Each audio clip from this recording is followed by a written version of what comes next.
ನನ್ನ ಹೆಸರು ಗೌರಿ ಶ್ರೀಧರ್ ಅಂತ. ಚಕ್ರಭಾವಿ ಮಾಗಡಿ ತಾಲೂಕಿನಲ್ಲಿದ್ದೀವಿ ನಾವು. ನನ್ನ ಮಗ ಸುಹಾಸ್ ಅಂತೇಳಿ ಕೆನಡಾದಲ್ಲಿದ್ದಾನೆ. ಹಾಗಾಗಿ ಅವನ ಒಂದು ನಿಶ್ಚಿತಾರ್ಥ ಕಾರ್ಯಕ್ರಮವನ್ನು ಉಡುಪಿನಲ್ಲಿ ಇಟ್ಕೊಂಡಿದ್ವಿ.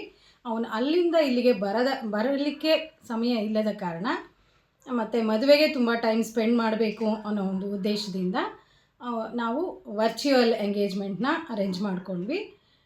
ನಮ್ಮ ಕಡೆಯಿಂದ ನಾವು ಮಾಗಡಿಯಿಂದ ಉಡುಪಿಗೆ ಹೋದ್ವಿ. ಉಡುಪಿನಲ್ಲಿ ಅವರೆಲ್ಲ ಸೇರಿದರು. ಹಾಗಾಗಿ ಅವರು ನಾವು ಎಲ್ಲ ಸೇರಿ ಈ ಒಂದು ನಿಶ್ಚಿತಾರ್ಥ ಕಾರ್ಯಕ್ರಮವನ್ನು ತಡರಾತ್ರಿ ಆದರೂ ಕೆನಡಾದಿಂದ ಗೂಗಲ್ ಇದರಲ್ಲಿ ನಾವೆಲ್ಲ ನಿಶ್ಚಿತಾರ್ಥ ಕಾರ್ಯಕ್ರಮನ ಏರ್ಪಡಿಸಿದ್ವಿ. ನಾವು ಎಲ್ಲ ಕಡೆ ಕೇಳ್ತಾ ಇದ್ವಿ, ಏನು ಇದು ಹಾಗ ಹೀಗ ಅಂತ ವಿಡಿಯೋ ಕಾನ್ಫರೆನ್ಸಲ್ಲಿ ಎಂಗೇಜ್ಮೆಂಟಾ ಮದುವೆನಾ ಅಂಥೇಳಿ. ಸೊ ಇವಾಗ ನಮ್ಮ ಸ್ವಂತ ಅನುಭವಕ್ಕೆ ಬಂದಿದೆ. ಹಾಗಾಗಿ ಇದು ಒಂಥರ ನಮಗೆ ಹೊಸ ಅನುಭವ ಅಂತ ಹೇಳೋಕ್ಕೆ ತುಂಬ ಹೆಮ್ಮೆ ಅನ್ನಿಸ್ತಾ ಇದೆ. ಬಟ್ ತುಂಬ ಚೆನ್ನಾಗಾಯಿತು ಎಂಗೇಜ್ಮೆಂಟು.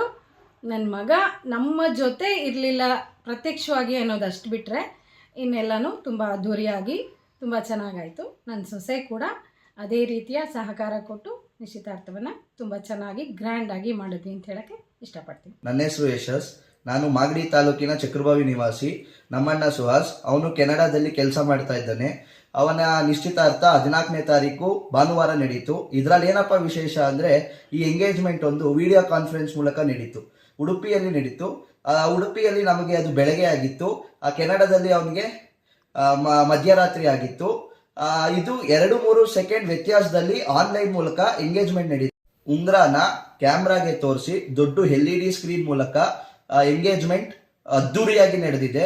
ಈ ಟೆಕ್ನಾಲಜಿ ಎಷ್ಟು ಇಂಪ್ರೂವ್ ಆಗಿದೆ ಅಂದ್ರೆ, ವಿದೇಶದಲ್ಲಿದ್ದಾರೆ, ನಾವು ಭಾರತದಲ್ಲಿದ್ದೀವಿ. ಅಂದರೂ 2-3 ಸೆಕೆಂಡ್ ಹೆಚ್ಚು ಕಡಿಮೆಯಲ್ಲಿ ಅದ್ದೂರಿಯಾಗಿ ಎಂಗೇಜ್ಮೆಂಟ್ ನಡೆದಿದೆ. ಈ ಟೆಕ್ನಾಲಜಿ ಎಷ್ಟು ಬೆಳೆದಿದೆ ಅಂದ್ರೆ, ಟೆಕ್ನಾಲಜಿಯನ್ನು ಒಳ್ಳೆ ಉಪಯೋಗಕ್ಕೆ ಬಳಸ್ಕೊಡಿ. ದಯವಿಟ್ಟು ಯಾರು ದುರುಪಯೋಗ ಮಾಡಿಸ್ಕೊಂಬೇಡಿ. ಟೆಕ್ನಾಲಜಿಯಲ್ಲಿ ಉಪಯೋಗನೂ ಇದೆ, ದುರುಪಯೋಗನೂ ಇದೆ. ದಯವಿಟ್ಟು ಉಪಯೋಗ ಮಾಡ್ಕೊಳ್ಳಿ, ದಯವಿಟ್ಟು ದುರುಪಯೋಗ ಮಾಡ್ಕೊಂಬೇಡಿ.